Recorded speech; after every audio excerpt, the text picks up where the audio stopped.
Basic of practice set 1.3 का base लेंगे।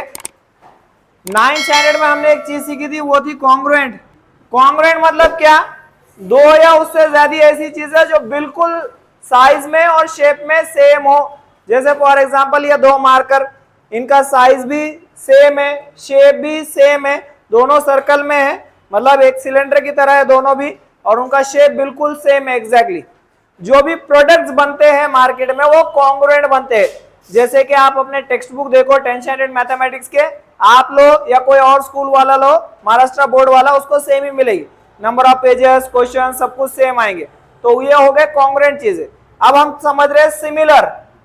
Similar मैं ऑलरेडी एक्सप्लेन कर चुका हूं। सिमिलर मतलब क्या? जो दिखने में तो एक जैसी है लेकिन साइज में अलग अलग हो, वो हो गया सिमिलर। बेस्ट एग्जांपल है यहाँ पर औरंगाबाद में एक स्पॉट है बीबी का मकबरा बोलकर, वो एग्जैक्ट कॉपी है ताजमहल की, लेकिन दोनों सेम नहीं है, ये थोड़ा सा छोटा है वो बहुत बड़ा है। ठीक है, तो सिमिलर मतलब जो एक जैसी दिखती है, और कॉन्ग्रुएंट मतलब बिल्कुल एक ही है साइज में और शेप में। कॉन्ग्रुएंट अगर किसी ट्रायंगल्स को हमें बताना है तो वहां पे कितने मेथड्स थे हमारे पास? 5। कौन से थे? एस टेस्ट, एस टेस्ट, ए टेस्ट, एस टेस्ट और हाइपोसाइड टेस्ट। क्लियर है क्या? सिमिलर को बताने के 3 ही टेस्ट है। किसी भी दो ट्रायंगल को अगर आपको सिमिलर बताना है तो वहां पे 2 ही टेस्ट है। पहला वाला यही है, यस टेस्ट। अगर ऑर्डर में देखा जाए तो वैसे तो पहले ए टेस्ट आता है, ऑर्डर में पहला कौन सा आएगा? ए टेस्ट। अब जहां पे भी 2 ए दिख रहे हैं वो सब इसके अंदर आ गया, जैसे ए भी इसके अंदर आ गया क्योंकि इसमें 2 आ रहे हैं, तो ये और ये भी इसके अंदर आ गया, तो ये 2 तो पूरे मिक्स होके इसमें आ गए ए टेस्ट में। क्लियर है क्या? हाँ, नेक्स्ट कौन सा है? यस टेस्ट, 2 साइड और एक एंगल, जैसे यहां पर भी था। और लास्ट है एस टेस्ट, जो यहां पर भी था, बस इसमें हाइपोसाइड टेस्ट नहीं है, ये दोनों मर्ज होके ए टेस्ट में आ गए। क्लियर है क्या? ए टेस्ट मतलब 2 एंगल किसी एक ट्रायंगल के और उस दूसरे ट्रायंगल के भी करस्पॉन्डिंग 2 एंगल अगर कॉन्ग्रुएंट हो तो दोनों ट्रायंगल सिमिलर हो जाएंगे बाय ए टेस्ट। एग्जांपल के थ्रू समझते हैं। रीजन में पूरा ऐसे ही लिखना पड़ेगा, ए टेस्ट ऑफ सिमिलैरिटी। क्लियर है क्या? हाँ, अभी जो आपको प्रिंट आउट दिए गए हैं उसमें कुछ एग्जांपल्स दिए गए आपको। ठीक है, पहले ट्रायंगल का नाम बोलो, क्या है? यहाँ ट्रायंगल का नाम है ए बी सी, दूसरे ट्रायंगल का नाम डी एफ। यहाँ कुछ अभी एंगल्स को कॉन्ग्रुएंट बताने के 2 मेथड्स है। एंगल्स को अगर कॉन्ग्रुएंट बताना है तो 2 तरीके से बताया जा सकता है, या तो सिंबल से या तो वैल्यू से। सिंबल मतलब हो सकता है ए के पास अगर सिंगल आर्क हो और डी के पास भी अगर सिंगल आर्क हो, तो ये बता रहा है कि ये दोनों कैसे है? कॉन्ग्रुएंट है। सेम नहीं, कॉन्ग्रुएंट है, एग्जैक्ट उनकी वैल्यू वही है। इसकी 40 है तो उसकी भी 40, इसकी 80 है तो उसकी भी 80, इसकी 70 है तो उसकी भी 70। तो ये सिंगल मार्क यहाँ पर भी है, सिंगल मार्क यहाँ पे भी है, मतलब दोनों कैसे हो गए? कॉन्ग्रुएंट हो गए। एंगल्स हमेशा कॉन्ग्रुएंट ही रहेंगे। क्लियर है सभी को? ठीक है। और यहां अगर बी के पास ऐसा सिंबल दिया है और ई के पास भी अगर डबल मार्क दिया है तो इसका मतलब है कि बी इज कॉन्ग्रुएंट टू ई। तो मतलब ए किसको कॉन्ग्रुएंट है? और बी किसको कॉन्ग्रुएंट है? मतलब यहां एक पेयर ऑफ एंगल बन गया और यहां एक पेयर ऑफ एंगल बन गया। कितने पेयर्स बन गए एंगल के? 2 पेयर बन गए। तो 2 पेयर इनफ है किसी भी 2 ट्रायंगल को सिमिलर्स बताने के लिए। लिखेंगे कैसे वो देख लो। इन ट्रायंगल, क्या नाम है इसका? ABC and triangle DEF। इसमें से और उसमें से क्या एक दूसरे को कॉन्ग्रुएंट है वो लिखेंगे। Angle A is congruent to angle D given. ठीक है, angle B is congruent to angle E given. दोनों का रीजन चाहो तो एक साथ भी लिख सकते हो। देयरफॉर ट्रायंगल ABC, ये जो सिंबल है सिमिलर का, is similar to triangle DEF by a test of similarity. पूरा रीजन लिखना पड़ेगा। कैसे सिमिलर है, तो ए टेस्ट ऑफ सिमिलैरिटी से है। ये बहुत बेसिक एग्जांपल हो गया, बहुत बेसिक, मतलब देखते ही समझ में आ रहा है इसमें और उसमें क्या कॉन्ग्रुएंट है। कुछ फिगर्स ऐसे होते हैं जो कॉम्प्लिकेटेड होते हैं, देखते ही एकदम समझ में नहीं आते, तो वहां पर अपने को अपना दिमाग लगाना पड़ेगा। जैसे फॉर एग्जांपल आप ट्रायंगल के नेम डिसाइड करते हैं, ये तो बहुत इजी था ना, जहां ट्रायंगल अलग अलग दिए तो वहां तो बहुत ही इजी, जहां ट्रायंगल मर्ज करके दिए वहां अपने को अपना दिमाग लगाना पड़ता। ठीक है, हाँ बोलो, पहले वाले ट्रायंगल का नाम बोलो। हाँ, इन ट्रायंगल, अब नाम लिखते हो भी बहुत ध्यान लगाना पड़ेगा। इसको अगर इस तरह से लिखा है क्लॉकवाइज डायरेक्शन में, तो दूसरे ट्रायंगल को भी उसी तरह से क्लॉकवाइज डायरेक्शन में लिखना पड़ेगा। तो इसको लिखा है अगर एबीसी तो एमबीएन। क्लियर है? अच्छा बोलो, एबीसी में और एमबीएन में क्या कॉन्ग्रुएंट दिख रहा है अपने को? Angle C is congruent to angle N. Reason? ठीक है, राइट। एंगल बी दिया तो नहीं है, दोनों में कॉमन है, common angle, therefore triangle ABC is similar to triangle MBN by a test of similarity. Clear है? ये समझ में आ रहा है? हाँ, तो हो सकता है सिंबल से बताया जाए, हो सकता है यही चीज आपको वैल्यू से दे दी जाए। तो यहां C is congruent to C का रीजन क्या आ जाएगा? ईच ऑफ 60 आ जाएगा। क्लियर है? कॉन्ग्रुएंट ईच ऑफ 60 लिखेंगे हम। क्लियर है क्या सभी को?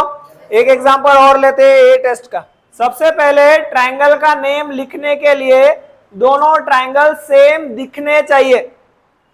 दोनों ट्रायंगल सेम दिखने का मतलब, ये देखो ट्रायंगल एबीसी को देखो, यहां है पॉइंट सी, यहां एबीसी को देखो, एबीसी ऐसे दिख रहा है अपने को, ए बी सी, यहां है 90 डिग्री, ये भी सेम ही तरीके से है क्या? नहीं। तो इसको अपने दिमाग में पूरा रोटेट करना पड़ेगा और इसकी तरह लाना पड़ेगा।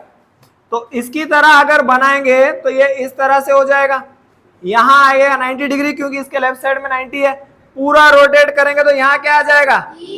ई, ऊपर पॉइंट डी और इधर पॉइंट। तो अब इसके नेम डिसाइड कर सकते हैं। नेम डिसाइड करने के लिए सबसे पहले ट्रायंगल एक जैसे दिखने चाहिए, तभी नेम डिसाइड होगा। अब ये रफ वर्क में करो, अपने माइंड में करो, डायरेक्ट अगर अपने को समझ में आता है तो डायरेक्ट कर सकते हैं, कोई प्रॉब्लम नहीं है। तो अब तो नेम डिसाइड हो गए, in triangle A B C and triangle D E C. Clear हो गया क्या सभी को? ओके, तो अब इसको एक मिनट के लिए दिमाग से हटाओ, ये दोनों को देखो और बोलो क्या कॉन्ग्रुएंट दिख रहा है। इसको भी देख के बोल सकते हो, वैसे कोई प्रॉब्लम नहीं है। हाँ, angle B is congruent to angle E. Reason? Each of 90। Angle B is congruent to angle E, each of 90 degree, क्योंकि ये सिंबल 90 डिग्री बता रहा है। ठीक है, क्लियर है? हाँ, नेक्स्ट। और दो कंडीशन चाहिए ना अपने को ए टेस्ट से करने के लिए। हाँ, angle C is congruent to angle C. Reason? By common side, common angle. ठीक है, और कुछ? हाँ, ये एंगल और ये एंगल कॉन्ग्रुएंट है लेकिन कॉमन नहीं है। इससे पहले वाला जो एग्जांपल देखा था वो कॉमन था। कॉमन का मतलब क्या है पहले वो सुन लो। ये ट्रायंगल था अपना एबीसी, ये ट्रायंगल था सपोज अपना डीईसी। कॉमन मतलब अगर एक ट्रायंगल में से मैं सी निकालूं तो वो दोनों में से गायब हो जाए, ये है कॉमन। अब अगर यहाँ का सी अगर गायब करे तो इधर का सी तो वैसे ही रह रहा है ना, तो ये कॉमन नहीं है। ये है जहां एक्स बन रहा है वो कौन सा है? Vertically opposite angle. आप वर्टिकली कॉन्ग्रुएंट दिए हो ना दिए हो, ये 8 से सीखते आ रहे कि वो कॉमन कॉन्ग्रुएंट होते ही है। सो एंगल सी पूरा अगर नाम लिखा जाए एंगल सी का तो इधर क्या आ जाएगा? ए सी बी। वर्टिकल के पूरे ही नाम लिखो। हाँ, इधर इसको क्या लिखा है? ए सी बी लिखा है, और इसको क्या लिखेंगे? D C. रीजन क्या है? Vertically opposite angle, therefore triangle ABC is similar to triangle DC by a test of similarity. Clear है? ये हो गए दो ट्रायंगल कैसे सिमिलर हो सकते हैं ए टेस्ट से। क्लियर हो गया ये सभी को? ठीक है, नेक्स्ट कौन सा? सेकंड है हमारा SAS टेस्ट ऑफ सिमिलैरिटी। यहां पर देखो अपने को क्या क्या कॉन्ग्रुएंट दिख रहा है,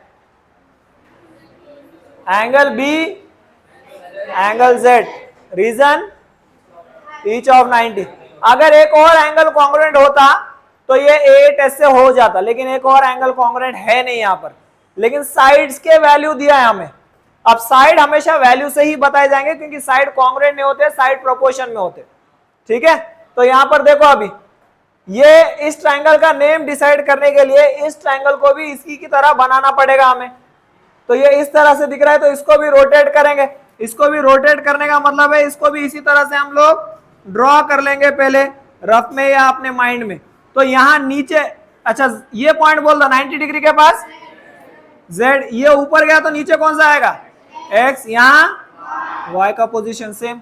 तो अब हम नेम डिसाइड कर सकते हैं इसका ABC, इसका अगर इसका ऐसे पढ़े CBA, इसका अगर ऐसे पढ़े ACB। क्लियर है सभी को? ठीक है, अभी हमें देखना है कि ZX की वैल्यू कितनी है, तो 10 है। YZ हमें दिया है क्या?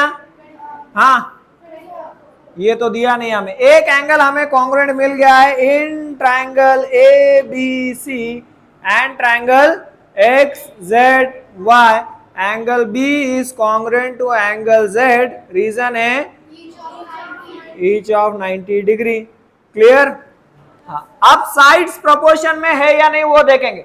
साइड प्रोपोर्शन में लेने के लिए यहां की एक साइड और यहां की एक साइड लेनी पड़ेगी जिसकी वैल्यू दी हुई है। तो यहां से लेंगे अगर AB, इधर से XZ, इसके वैल्यूज ले लो। AB का वैल्यू, XZ का वैल्यू, दोनों एक ही टेबल में जाते हैं क्या? 5, 3 जा 2 जा, इसको दे दो इक्वेशन 1, इसको दे दो इक्वेशन 2। अब दूसरी साइड जो दी हुई है BC अपॉन ZY, हाँ 36 बाय कौन से टेबल में जाते हैं? 2K, 3K, 8K, 12K, 12 3 जा 12। So from equation 1, 2 and 3, from equation 1, 2, 3, यहां देखो दो साइड हो गए और एक, ये दो साइड कैसे है? फ्रॉम इक्वेशन 2 एंड 3 क्या बोल सकते हैं हम? फ्रॉम इक्वेशन 2 एंड 3 क्या बोल सकते हैं? AB by XZ is in proportion with, clear है? यहां क्लियर है क्या सभी को? इसको दे दो इक्वेशन नंबर 4। अब डायरेक्ट आ जाएगा 1 एंड 4 से। दो साइड्स प्रोपोर्शन में है और एक एंगल कॉन्ग्रुएंट है, तो हम बोलेंगे from equation 1 and 3 therefore triangle ABC is similar to triangle XZY by SAS test of similarity. Clear है? एक कंडीशन बहुत इंपॉर्टेंट वो सुन लो, यहां पर बहुत इंपॉर्टेंट कंडीशन क्या है वो सुन लो। यहां के जो दो साइड दिया है एंगल उसके बीच में ही चाहिए। ये दो साइड जहां आकर मिल रहे हैं वही एंगल चाहिए। ये दो साइड देखो, ये AB और BC कहां आकर मिल रहे हैं, उनका कॉमन पॉइंट क्या है? B। ये दो साइड अगर दिए और ये एंगल दिया हो तो इसमें भी दो साइड प्रोपोर्शन में है और एक एंगल कॉन्ग्रुएंट है। कौन सा? C इज कॉन्ग्रुएंट टू, लेकिन फिर भी ये सिमिलर नहीं हो सकते। क्यों नहीं हो सकते? क्योंकि वो जो एंगल है वो दो साइड जो दिए है उसके बीच का ही हमें चाहिए। ये दो साइड दिए है ना, उसका कॉमन पॉइंट कौन सा है? तो हमें वही चाहिए एंगल, दूसरा नहीं चलेगा हमें। हाँ, क्लियर है?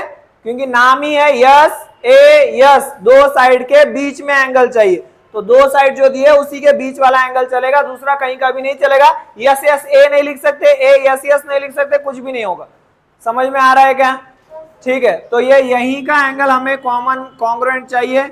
जो हमने पहले किया था, तो angle B is congruent to angle Z, तो इसके हिसाब से कॉन्ग्रुएंट हो गए, सिमिलर हो गए यस से यस से। एक और एग्जांपल लेते हैं यस से यस का। यहाँ देखो अभी 1 मिनट के लिए, यहाँ पे सबसे पहले डिसाइड करेंगे ट्राइंगल के नेम। ये हाँ, in triangle A B C and triangle D E C, कौन सा एंगल कॉन्ग्रुएंट है? कोई एंगल कॉन्ग्रुएंट है क्या दोनों में?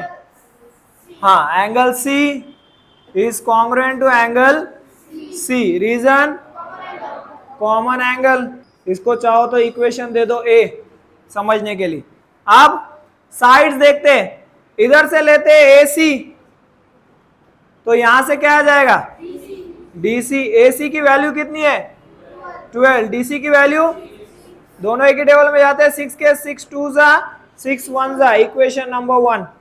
दूसरी साइड जो दी है वो लेते हैं BC बाय EC, हाँ 10 बाय 5, दोनों एक ही टेबल में जाते हैं, 5 2 जा 5 1 जा, equation number 2। From equation 1 and 2, from equation 1 and 2 क्या बोल सकते हैं हम कि ये दोनों राइट हैंड साइड से सेम है, तो AC by DC is in proportion with BC by EC, equation number B। ये है इक्वेशन A और ये है इक्वेशन नंबर B। दो साइड प्रोपोर्शन में है, दो साइड जो दिया है वो है AC, और बड़े ट्रायंगल से AC और BC है, छोटे ट्रायंगल से DC और EC है। इन दोनों के बीच का एंगल कौन सा है? C ही है, वो तो कॉन्ग्रुएंट दिया है, तो therefore triangle ABC is similar to triangle DEC by SAS test of similarity. आप कैसे भी लिखो, इक्वेशन को जी बना सकते हो, कोई problem. Number 3, SSS test of similarity, यानी side side side test of similarity. ये जो वैल्यूज दिए इससे ही समझ रहा है कि ये होगा तो यस यस यस से ही होगा, वरना होगा ही नहीं, क्योंकि एंगल के बारे में कोई इंफॉर्मेशन ही नहीं। ठीक है, तो यहाँ ट्रायंगल के बहुत सिंपल नेम हम डिसाइड कर सकते हैं, इन triangle ABC and triangle DEF। यहां से AB लेते हैं, उसको किसके साथ चेक करेंगे? DE के साथ। AB की वैल्यू, DE की वैल्यू, दोनों एक ही टेबल में जाते हैं, 2 के 3 के 6 के 6 डैश जा, हाँ इक्वेशन 1। यहां से लेते हैं BC, वहां से आ जाएगा EF, BC की वैल्यू इस EF की 12, दोनों एक ही टेबल में जाते हैं, 2 जा 3 जा 4 के टेबल में। नेक्स्ट AC अपॉन DF, इसको AC लिख रहे तो उसको DF लिखना पड़ेगा, इसको CA लिखे तो उसको FD लिख सकते हो। AC की वैल्यू 10, DF की वैल्यू 15, दोनों एक ही टेबल में जाते हैं, 5 के 2 जा 3 जा, इक्वेशन नंबर 3। फ्रॉम इक्वेशन 1 2 3 क्या हो जाएगा? ये राइट हैंड साइड सभी के इक्वल है, तो लेफ्ट हैंड साइड भी सभी के इक्वल हो जाएंगे, यानी AB by DE is in proportion with BC by EF is in proportion with AC by DF। अगर तीनों साइड, तीनों करस्पॉन्डिंग साइड अगर प्रोपोर्शन में हो जाते हैं तो हम बोल सकते हैं therefore triangle ABC is similar to triangle DEF by SSS test of similarity. Clear है? ये तीनों टेस्ट मैंने एक्सप्लेन कर दिया है। ये 3 टेस्ट के बेस के ऊपर ही पूरा प्रैक्टिस सेट 1.3 है। जिसको ये तीनों चीजें समझ में आ गई, 1.3 समझ में आ जाएगा। क्लियर है? स्टार्ट करो।